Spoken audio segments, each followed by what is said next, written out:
Makinis sa balat, nagbibigay radiant at brightening. Kumuha lamang ako ng sugar, kahit white sugar, pwedeng gamitin 1 tablespoon. Heto'y isang natural exfoliate na nagbibigay malambot, sobrang smooth para sa balat. Kasama na rin ang yaman sa vitamin C na nagbibigay brightening, stay hydrated at napaka-glowing, blooming lalo sa kutis ang lemon. 1 tablespoon lemon juice ang aking nilagay. Dito nga sa ating gagawin, napaka-perfect gamitin na nagbibigay smooth, maiiwasan ng dry skin.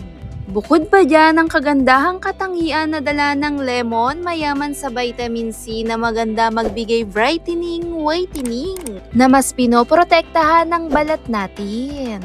At habang hinahalo ko nga ito, perfect na rin talaga ang dalawang kombinasyon na ating ginamit, kasama na rin ng almond oil, na isa rin tong may katangian na maganda para sa balat natin. Nilalak nito ang moisture, sobrang kinis na balat. Dahil ang almond oil pinapangalagaan ng balat, mayaman ito sa vitamin E. At heto'y napakasimple para sa ating kutis na maganda gamitin.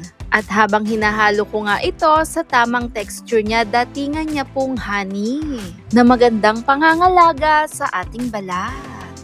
Nagbibigay glass skin, lalo na yung radiant glow. Sa paggamit nga nito, dahan-dahan lamang ilinis sa balat. 10 to 15 minutes, hayaan lamang natin to. Kahit araw-araw gamitin, kahit 2 beses, 3 beses sa isang linggo, naglalak ng moisture, nag-exfoliate, dahil na rin sa texture nito at yung benefits na dala. Napakaganda gamitin kahit pang araw-araw. Thanks for watching, guys!